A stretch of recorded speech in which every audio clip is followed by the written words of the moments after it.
Welcome back, all you bulls and bears and betas out there, to the buzz of this Proxyopoly spin-off series we call the Proxyopoly Podcast. I'm your host, the Proxyopolist, formerly known as the Jackal of Trades, aka Jesse Colbertic, here again at your service with another exclusive proprietary Proxyopoly research report for Wal-Mart. That's right, Proxyopolis, we're gonna head down to the Wally World and get ourselves some of that proxy goodness at a fairly reasonable Proxyopoly price, brought to you by Proxyopoly of the Whole and its alternative forms. Without further delay, we will now be reading from the proprietary Proxyopoly research report for Wal-Mart. And it goes a little something like this. Strictly confidential, for educational and entertainment purposes only. Proxyopoly research report. Wal-Mart Stores, Inc. Listed on the New York Stock Exchange under the ticker WMT. Summarized as Retail Empire Governance Crossroads, Evaluating Proxy Power at Wal-Mart. Published by Proxyopoly TM of the Whole and its alternative forms. Report date, Proxy Season 2025. In our executive summary of Wal-Mart, Wal-Mart Stores, Inc., as one of the largest global retailers, is uniquely positioned at the intersection of immense economic influence and complex corporate governance challenges. While historically known for stable growth, familial ownership dominance, and a centralized corporate structure, Wal-Mart today faces an increased scrutiny over governance transparency, board independence, and shareholder responsiveness. Utilizing the Proxyopoly TM score framework, which rigorously assesses governance strength through 5 underlying Proxyopoly TM ratings. These Proxyopoly TM ratings are 5 metrics. Proxyopoly rating number 1, the Proxy Accumulation Resistance, acronym PAR. Proxyopoly rating number 2, the Bylaw Fortification Index, acronym BFI. Proxyopoly rating number 3, the Shareholder Hostility Quotient, acronym SHQ. Proxyopoly rating number 4, Executive Entrenchment Factor, acronym EEF, and Proxyopoly rating number 5, Regulatory Evasion Measure, acronym REM.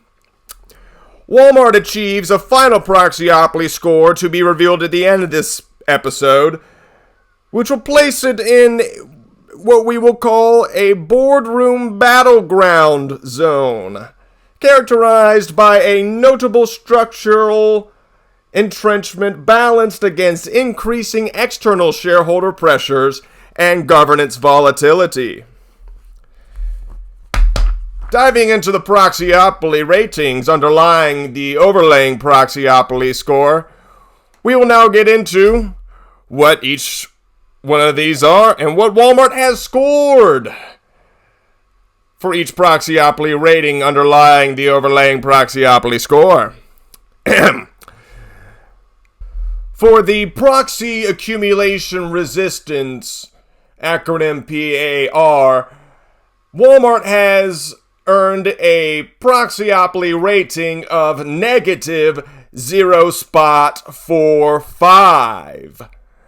Dominated by the Walton family's concentrated ownership of approximately 50% votable shares outstanding, external proxy battles or activist accumulations are structurally improbable, establishing a strong voting control resistant to external influence. Thus, Wal-Mart has earned a Proxyopoly rating for the proxy accumulation resistance of negative 0.45.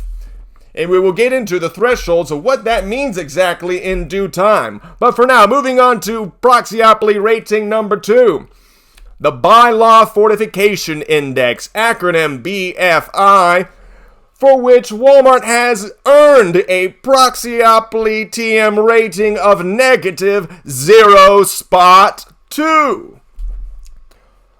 On the grounds that Wal-Mart's corporate bylaws incorporate procedural hurdles such as thresholds for shareholder proposals and minimal transparency on director nominations, to be continued, creating subtle but effective resistance to governance reform. Thus, Wal-Mart has earned a Bylaw Fortification Index. Proxyopoly TM has designated a Proxyopoly TM rating of negative 0.20. Moving on to Proxyopoly TM rating number 3, the Shareholder Hostility Quotient, acronym SHQ, for which Wal-Mart has earned a Proxyopoly TM rating of positive 1.10.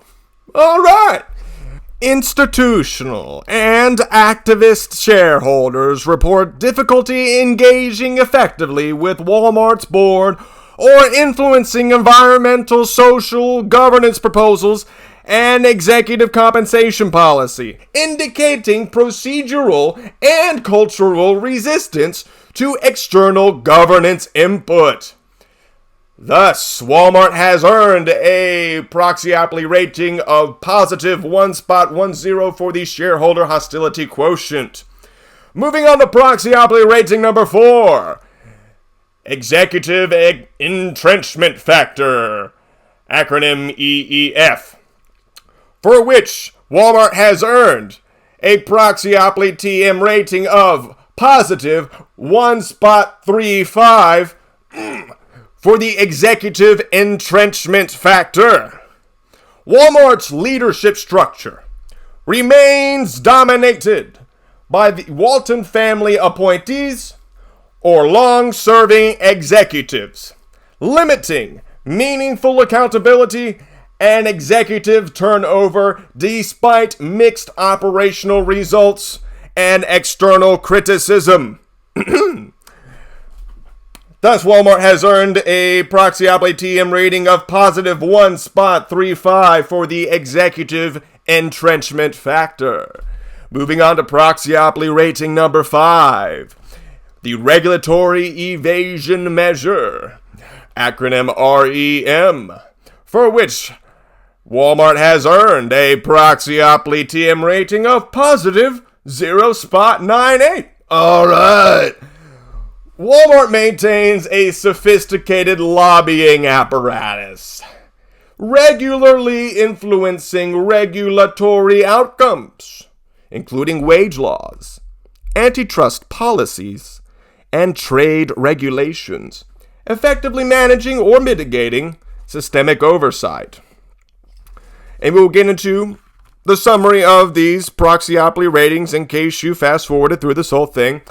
But for now, we're going to take a break, and before we move on to part 2, once again, this will be a part of the episode where Proxyopoly TM on its podcast can recommend what snacks to snack on, what toilet paper to wipe your ass with, or whatever kind of product placement you can imagine here on the Proxyopoly podcast. It's a spin-off Proxyopoly series brought to you by Proxyopoly TM of the Whole and its alternative forms.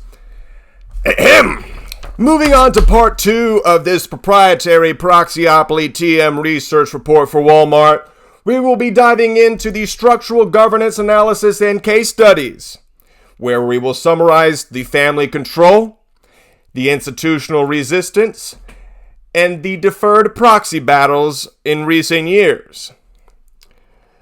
In an overview of Wal-Mart's governance structure, Wal-Mart's corporate governance is characterized by a profound asymmetry.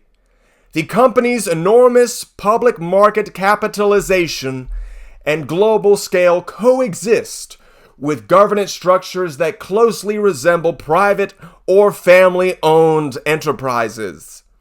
The Walton family maintains substantial voting control, again, approximately 50% majority ownership of outstanding votable shares, creating a unique dynamic that shapes every governance mechanism from board composition to executive oversight.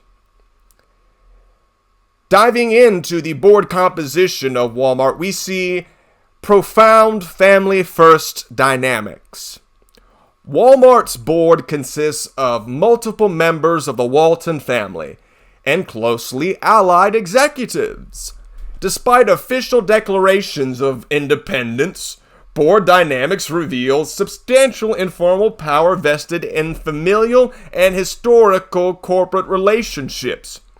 Familial representation on the board of directors includes Director Jim Walton, Director S. Robson Walton, and Director Stuart Walton, collectively holding significant voting influence, effectively guaranteeing board control by the Walton family. Long tenures on the board include directors such as Lee Scott and Greg Penner, who demonstrate long-standing alignment with the Walton family interests, limiting fresh governance perspectives on the board of directors. Diving into the structural resistance to proxy challenges, the ownership concentration inherent in the Walton family stake makes proxy challenges or significant activist engagements effectively impossible, insulating the company from typical pressure seen at other publicly traded firms.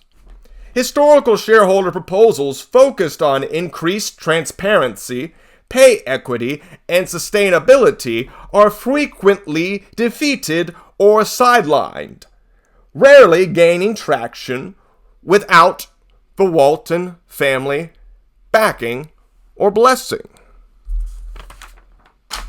Wal-Mart exhibits patterns of limited responsiveness towards shareholder activism or proposals that seek to reshape executive compensation, environmental practices, or labor standards. Notably, annual general meetings see repeated proposals consistently rejected or deprioritized. In recent proxy seasons, there are key examples. In 2022, there was a proposal on the ballot at the AGM to require an independent chairperson, which was defeated overwhelmingly, receiving only 18% votes for out of votable shares outstanding. In 2023, a proposal on the ballot raised by shareholders for ESG and climate risk reporting was again defeated as it was opposed by the management on the board, receiving only 27% votes for out of total shares outstanding. In 2023, enhanced labor standards audit was also on the ballot, rejected by management again, receiving only 23% votes in favor of out of total shares outstanding. In Proxyopoly's analysis, despite increasing institutional investor interest in ESG and corporate transparency, Wal-Mart continues to resist changes to governance structures or disclosures, typically framing them as unnecessary or regulatory burdens. Moving on in our part 2 of Proxyopoly's proprietary research report, in the structural governance analysis and case studies section, we now dive into executive compensation and leadership entrenchment. Wal-Mart's executive team demonstrates extensive continuity, raising concerns over accountability, performance alignment, and responsiveness to shareholder input. Executive compensation particularly at senior leadership levels, i.e., CEO Doug McMillon and senior Walton family members, facing routine scrutiny for perceived misalignment with long-term shareholder value creation. CEO Doug McMillon, despite mixed financial performance relative to peer retailers, McMillon's compensation package remains significantly above the market median without robust performance-linked conditions. Most egregiously, Walton family executives on the board hold influential positions with compensation not clearly tied to measurable financial or governance outcomes, reinforcing the entrenched family governance model at Wal-Mart Stores Incorporated.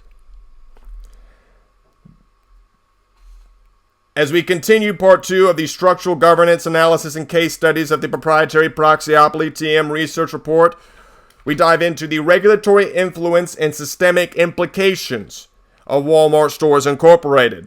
Wal-Mart consistently leverages significant financial resources and political capital to influence regulatory policy, directly shaping labor, antitrust, trade, and environmental laws.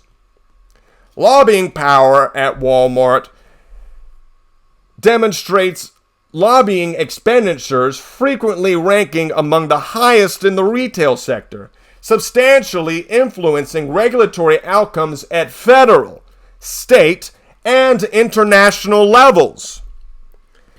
The influence outcomes of these systemic implications show us successful lobbying efforts which include opposition to wage increase initiatives, minimizing antitrust scrutiny, and slowing down regulations related to sustainability disclosures.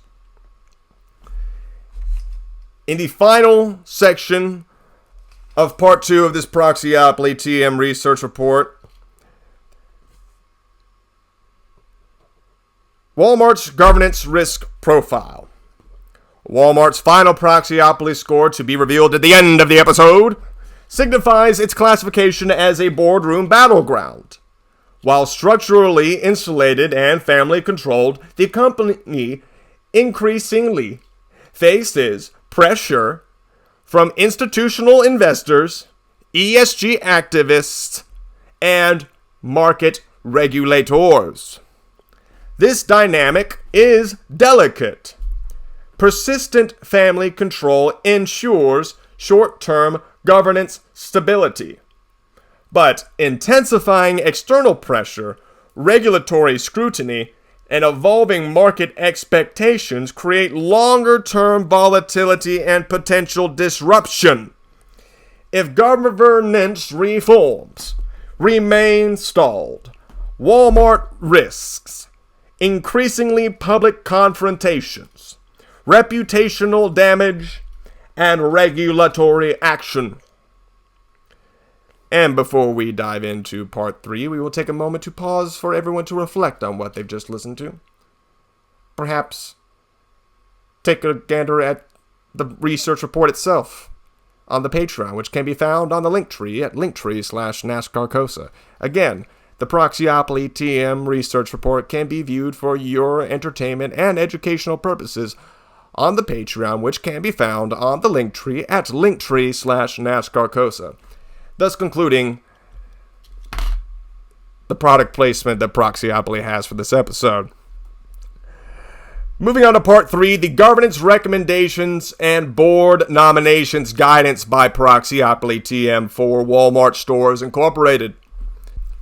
Pathways to reform. Strengthening accountability at Wal-Mart. Strategic governance recommendations by Proxyopoly TM for Wal-Mart include enhanced board independence. The issue? Excessive familial control, which limits genuine independent oversight and catalyzes the creation of conflicts of interest. Recommendation: establish a mandatory minimum of 60% independent directors unaffiliated with the Walton family, with clearly documented evidence evaluating independence criteria made publicly available. Strategic governance recommendations by Proxyopoly TM for Wal-Mart number 2. Independent chairperson. Issue: consolidated board control weakens executive accountability and independent risk oversight. Recommendation by Proxyopoly TM: formally separate the CEO and board chair positions, mandating an independent chairperson appointed by non-family shareholders to enhance oversight rigorously. Strategic governance recommendation number 3 by Proxyopoly TM for Wal-Mart Stores Incorporated. Shareholder engagement overhaul. Issue: chronic dismissal of shareholder proposals damages long-term shareholder relationships and contributes to reputational risk. Recommendation by Proxyopoly TM: launch a dedicated shareholder engagement committee composed of independent directors tasked explicitly with addressing, responding to, and reporting on shareholder proposals. Recommendation number 4 by Proxyopoly TM for Wal-Mart Stores Incorporated: performance-aligned executive compensation. Issue: executive compensation remains insufficiently aligned with long-term shareholder value creation, perpetuating executive entrenchment. Recommendation: overhaul executive compensation to include robust ESG, that is environmental, social, and governance, diversity, and shareholder return metrics, and introduce strict clawback provisions for underperformance. And then again, that's so that shareholders can retrieve money back in executive compensation in years where the company did not meet basic performance metrics. So executives didn't really earn that money if they didn't beat those numbers. So that money should go back to shareholders and not back into the pockets of executives on the board because they didn't do their job. Again, that's a high-level summary of a clawback provision. Moving on to Proxyopoly TM recommendation number 5, transparent lobbying disclosures. Issue: extensive lobbying activity at Wal-Mart raises concerns over regulatory capture, risk externalization, and reputational harm. Recommendation by Proxyopoly TM: mandate annual disclosure reports detailing all lobbying activities, expenditures, and regulatory engagements, ensuring transparency and accountability. Moving on to Section 2 of Part 3, Governance Recommendations and Board Nominations Guidance, is the newest and most exciting feature of the Proxyopoly Research Report, and that is voting recommendations for the Board of Directors at Wal-Mart Stores Incorporated. That's right, Proxyopolis. For Wal-Mart's upcoming annual general meeting, Proxyopoly TM of the Whole and its alternative forms provides the following voting guidance for each director on the board. And it goes a little something like this. Director nominee: Aida Alvarez. Vote recommendation of 4. Based on the rationale that Alvarez provides strong independent insight, enhancing board diversity. Director nominee: Jim Breyer. Vote recommendation: against. Rationale: excessive tenure with limited demonstrated independent oversight. Director nominee: M. Michelle Burns. Vote recommendation: 4. Demonstrated independence and expertise in finance and governance of the company. Director nominee James Cash Jr. Vote recommendation 4. Summary rationale. Cash offers valuable experience in diversity, inclusion, and technology governance. Director nominee Hillary Clinton. Vote recommendation abstain. Rationale. Clinton's public profile is beneficial but lacks recent direct retail experience. And based on her Mrs. Clinton's public profile, we have a vote of abstain. And that is not for, and that is not against. It is just abstain. Moving on to Director nominee Roger Corbett. Vote recommendation against. Underlying rationale, Corbett's tenure and alignment with entrenched board policies diminishes the company's independence. Director nominee Tom Coughlin. Vote recommendation against. Summary rationale. Coughlin's historical involvement in past governance controversies, not to mention ongoing credibility concerns. Director nominee Douglas Daft. Vote recommendation abstain. Summary rationale. Provides global experience but needs to demonstrate more active governance input. And that is again not a vote for or against, it is abstain. Moving on to Director nominee Mike Duke. Vote recommendation against. Summary rationale. Duke's long-standing executive role compromises objective independence. Director nominee Marissa Mayer. Vote recommendation 4. Summary rationale. Adds contemporary technology experience and fresh governance perspective. Director nominee Doug McMillon. Vote recommendation 4. Summary rationale. McMillon as CEO. Proxyopoly TM deems the CEO role crucial for operational continuity. And notably, McMillon's oversight by independent chair is essential. Moving on to Director nominee Brian Nichol. Vote recommendation 4. Summary rationale.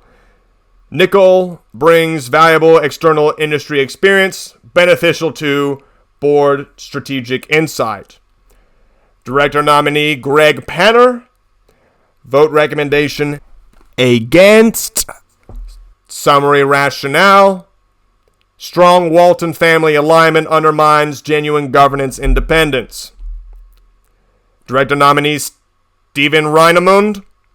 Vote recommendation abstain. Reinemund offers retail experience but must demonstrate stronger oversight commitment. Director nominee Lee Scott.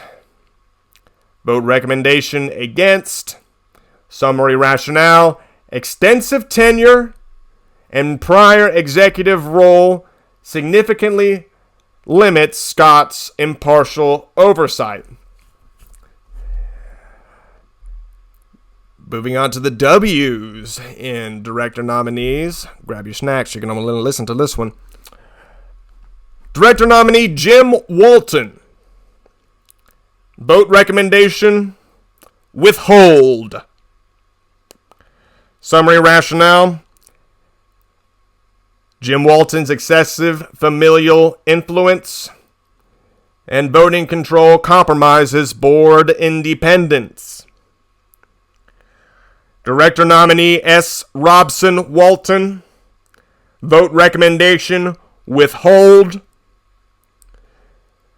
Similar concerns in the summary rationale exist regarding excessive familial influence and entrenched control.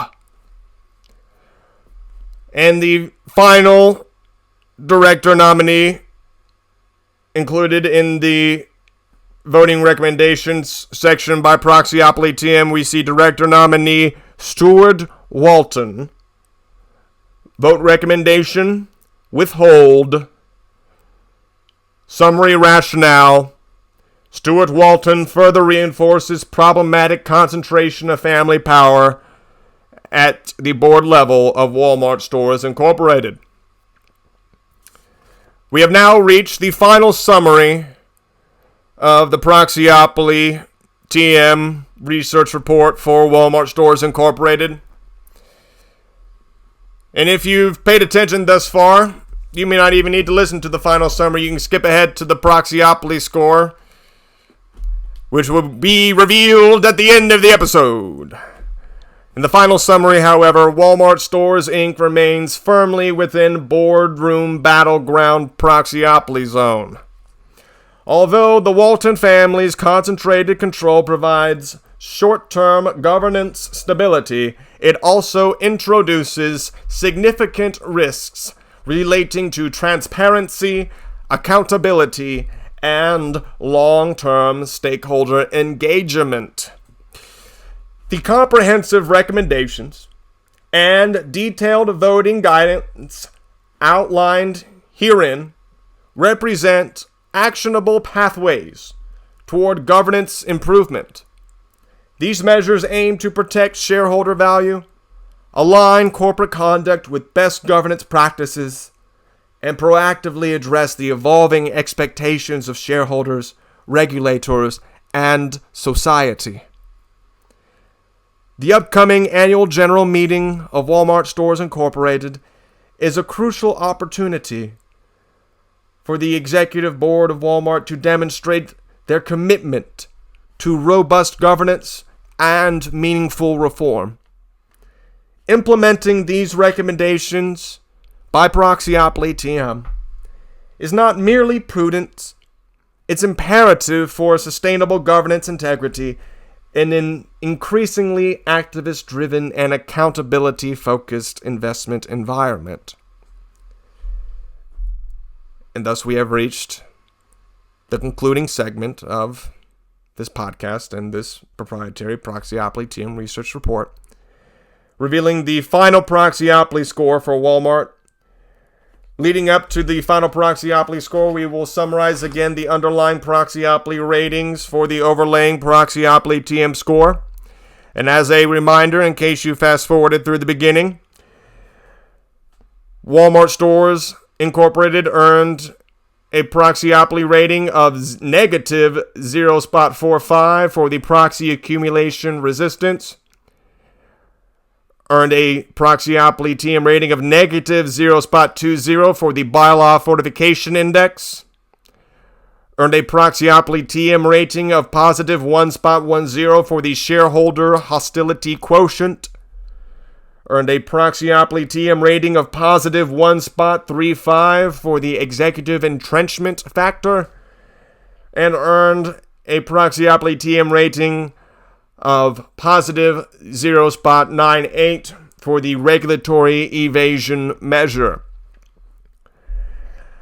Thus concluding, summarizing, and calculating the final Proxyopoly score. Beep boop bop boop beep boop bop.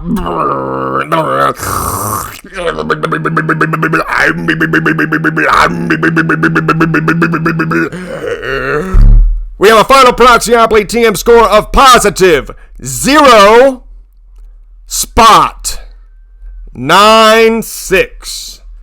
That's right, Proxyopolis. Wal-Mart Stores Incorporated has earned a Proxyopoly TM score of positive 0.96 for all the reasons you have just heard. Now, heeding the recommendations by Proxyopoly TM, it is suggested to keep listening and tuning into the Proxyopoly TM podcast for more Proxyopoly scores, as it is the intention of Proxyopoly TM to publish a Proxyopoly TM score for every single publicly traded company listed on every international stock exchange on the globe. It's going to take a while, Proxyopolis. Do you have what it takes? Proxyopoly TM does. In our final disclaimer, Proxyopoly TM and the Proxyopoly score and accompanying analysis are purely hypothetical for entertainment and educational purposes only. Any resemblance to real-world events is purely coincidental, though with Wal-Mart's governance trajectory, reality may be catching up faster than we expect. Published by Proxyopoly TM of the whole in its alternative forms for educational and entertainment purposes only. And if it ain't Proxyopoly, you're Proxyopoly.